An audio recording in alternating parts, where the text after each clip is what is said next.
Esperei por você a vida toda e de repente você me apareceu sem lenço, sem documento, sem roupa.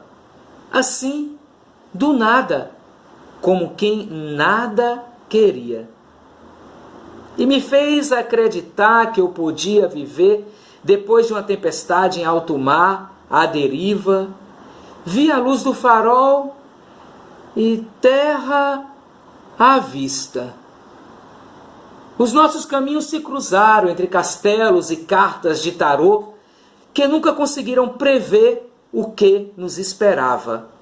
Subíamos e descíamos serras para nos encontrar, pois sabíamos que valeria a pena percorrer todos os caminhos que, um dia, como o rio, nos levariam até o mar.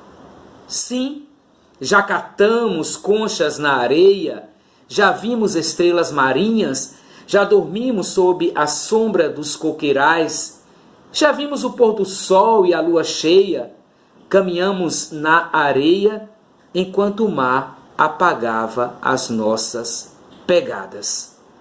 E estamos aqui, sonhando juntos nessa eterna caminhada, vivendo loucamente esse amor, sem pensar em mais nada.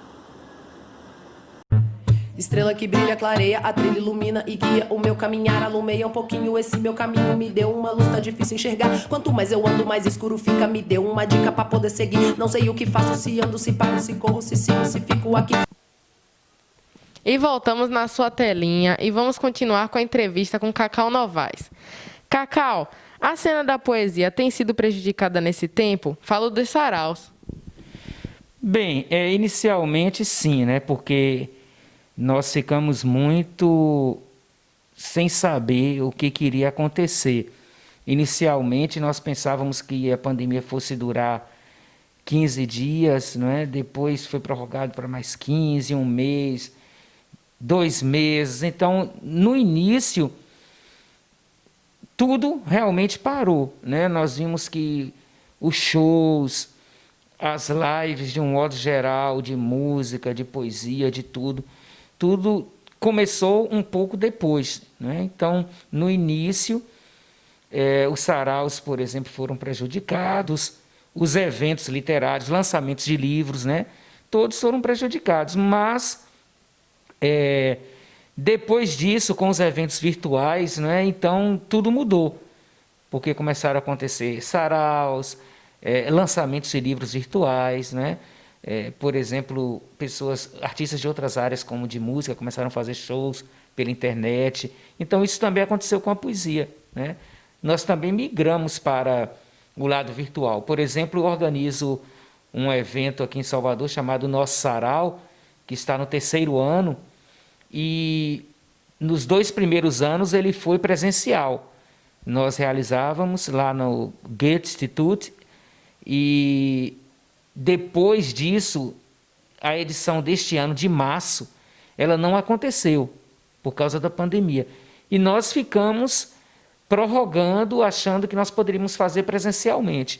Quando nós percebemos que não ia dar para fazer, aí nós migramos para o evento virtual. E nós passamos a fazer em formato de live, inclusive já é a 4ª live que nós realizamos, a semana passada foi realizada a 4ª live, e de uma forma que nos surpreendeu, porque através do formato live foi possível a participação de diversos poetas e escritores, inclusive de outros países. E falando em letra, poesia traz algum protesto, preconceito, racismo, pobreza, violência policial, desigualdade? Sim, a poesia ela abrange assim várias vertentes, né? Vários temas. Então eu, por exemplo, tenho um livro que é bem ligado à questão do lirismo, da poesia. Tem outro que é mais ligado à espiritualidade, outro que é falando de poemas de amor. Mas eu também tenho, inclusive, um trabalho que será publicado, ainda não tem uma data definida, mas que já está pronto há um tempo, que traz poemas com essa temática bem social, né? em que eu falo de todas essas mazelas que infelizmente estão aí e que a sociedade permite que aconteçam. Mas eu tenho uma aqui desse livro Os Poetas Estão Vivos, que inclusive ela foi traduzida para o espanhol e participou agora de 2 eventos virtuais, um no México e outro agora na Argentina, que foi até no dia 18, dia da insurgência, Dia Internacional da Insurgência Cultural, e que foi em homenagem a Federico Garcia Lorca, que foi fuzilado, né, na Espanha em 1836. E o evento trazia poemas todos com essa temática, né, das pessoas que sofrem com isso, como acontece até hoje, né, que as pessoas são mortas inocentemente, a violência que está acontecendo nas grandes cidades, tudo isso que ainda ocorre. E esse poema, que se chama A Tarde que se Foi, ele traz justamente isso, né, que nós não devemos nos calar perante os problemas que ocorrem, né, no nosso dia a dia, na sociedade de um modo geral. E ele diz assim: não se cale diante das intempéries e das barbáries. Não se cale diante dos maremotos e dos suicídios coletivos. Não se cale diante das crises econômicas e da falta de sensibilidade. Não se cale diante da morte, nem tampouco diante da vida.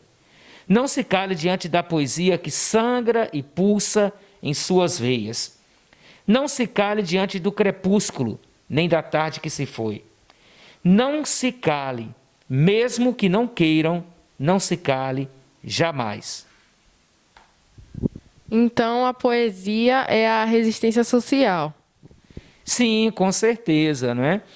Porque a poesia permite que o poeta tenha voz, que o poeta possa falar, que o poeta possa cobrar das autoridades, possa denunciar as coisas, porque escrever poesia não é só falar de amor, não é só falar de coisas belas. Há também o outro lado, né, dos problemas sociais, de tudo o que cerca a vida do poeta. Tudo isso é tema, né, é inspiração para se escrever uma poesia. E tocando nesse assunto, nós somos um mercado consumidor da nossa própria produção?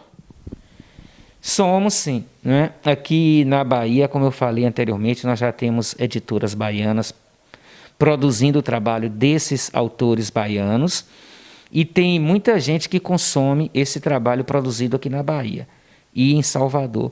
É claro que o autor baiano ele precisa de muito mais espaço, né? E infelizmente nós temos, como em todas as áreas, não é, o capitalismo, esse monstro que está aí, que ele infelizmente faz com que o lado comercial, né, o lado apelativo, aquele que vende mais, esse seja mais consumido. Mas nós temos uma grande produção baiana e tem um público também que consome essa produção, que consome esse trabalho. O que ocorre é que, na maioria das vezes, as grandes editoras, as grandes livrarias, elas preferem dar prioridade àquelas pessoas que já são bastante conhecidas, ou escritores que já vendem há muito tempo, ou, como hoje acontece, muitas celebridades, né? Celebrities e digitais influencers, atores, pessoas assim muito famosas, elas acabam lançando o livro e vendendo bastante. Então, assim, ocorre muito isso. As grandes editoras e as grandes livrarias acabam priorizando o trabalho dessas pessoas que vendem, elas vendem muito. Mas nós temos hoje, como eu já falei também, os saraus, né, que têm ocorrido em diversos pontos da cidade, desde a periferia até os centros. Nós temos também as bibliotecas comunitárias que fazem um excelente trabalho de divulgação da produção literária baiana e do autor baiano. Então, isso tem contribuído para que o consumidor baiano, o consumidor da nossa terra, ele aprecie, compre o trabalho do autor baiano, principalmente por causa dessa divulgação nos saraus e também esse trabalho das bibliotecas comunitárias que priorizam o autor baiano. Você chega em qualquer biblioteca comunitária, geralmente tem livros de autores baianos, autores de Salvador, autores aqui da nossa terra.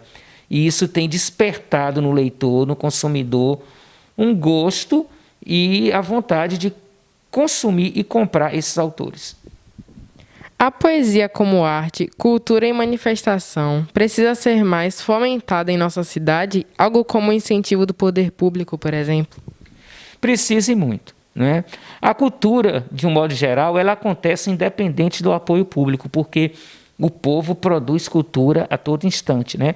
Principalmente aqui em Salvador, que é uma cidade muito rica culturalmente falando. Então, em todos os lugares que você vai, você vê a cultura fervilhando.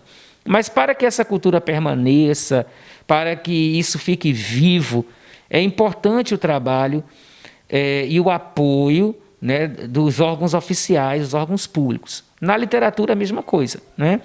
Nós temos diversos poetas, diversos escritores, mas é preciso que surjam mais editais que apoiem a produção literária, a publicação de um livro, porque não é barato produzir um livro, e depois você tem que vender esse livro, e quando é um autor iniciante isso é mais difícil, como eu já tinha dito, né? E então o apoio público ele é muito importante. Eu fiz parte, em 2017 e 2018, por exemplo, do Conselho Municipal de Cultura.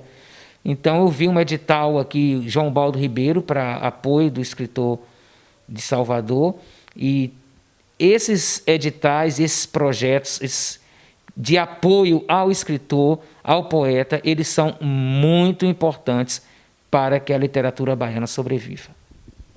Vamos dar um intervalinho aqui, mas já já a gente volta. Vamos começar com A Tarde que se Foi.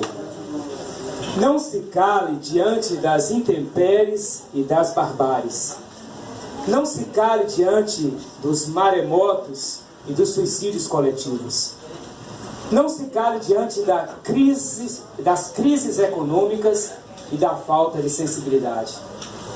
Não se cale diante da morte, nem tampouco diante da vida. Não se cale diante da poesia que sangra e pulsa em suas veias. Não se cale diante do crepúsculo, nem da tarde que se foi. Não se cale, mesmo que não queiram, não se cale jamais.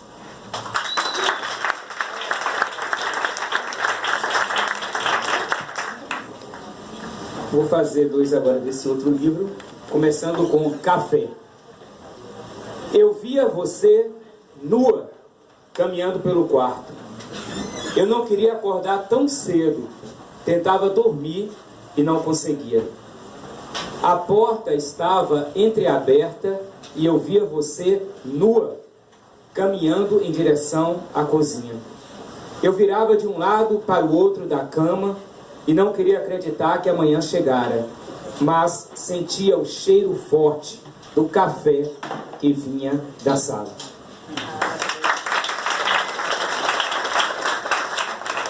Essa se chama Decifra-me ou Te Devoro. Um dia a gente fica maduro, tal qual fruta, pronto para ser devorado. Devora-me para me decifrar.